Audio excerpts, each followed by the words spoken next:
द्यायचा, नाही म्हणले दादा राजीनामा द्यायचा, माझ्या धंद्यावर फार परिणाम होतो। तुमचे आत्ताचे जे खासदार आहेत त्यांना बोलवलं, त्यांना राष्ट्रवादीत घेतलं, त्यांना तिकीट दिलं, जुन्नरखेड आंबेगावची जबाबदारी दिलीप वळसे पाटलांवर दिली। हडपसर, भोसरी आणि शिरूर जबाबदारी मी घेतली। तुम्ही सगळ्यांनी आशीर्वाद दिले, निवडून आणलं। छत्रपती संभाजी महाराजांची मालिका जोरात चालली होती। मला वाटलं की आता चांगल्या पद्धतीने काम होईल, परंतु 5 वर्षापूर्वी आम्ही अभिनयाला मुकलो, भुललो, परंतु अभिनय लोकांची करमणूक करतो। खासदार मतदारसंघात 5 वर्षात कितीदा फिरला ह्याची जरा आठवण करा। मी म्हणायचो अरे फिर ना, नाही राव दादा माझे नाटकाचा प्रयोग आहे, माझी मालिका चालू आहे।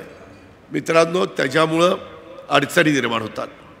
माझा त्यांना विरोध असायचं काही कारण नाही, पण 2 वर्ष झाली म्हणले दादा आता मला राजीनामा द्यायचा।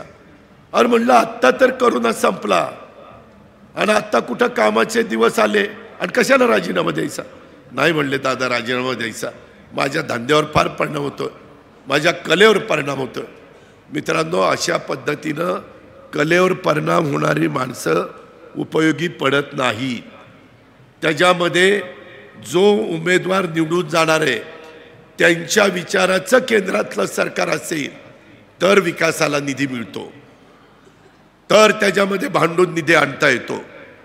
आज पुणे जिल्ह्यातही अनेक आमदार राष्ट्रवादी काँग्रेस पक्षाला दिले, त्याच्यामुळं मी मावळामध्ये निधी देऊ शकलो, जुन्नरला, आंबेगावला, खेडला, ह्या सगळ्या भागामध्ये निधी देऊ शकलो, इंदापूरला, बारामतीला, इवन पुण्यामध्ये हडपसरला, तिकडं वडगाव शेरीला। हे एक आपल्या विचाराची माणसं असली तर होतात, ही गोष्ट आपण लक्षात ठेवा।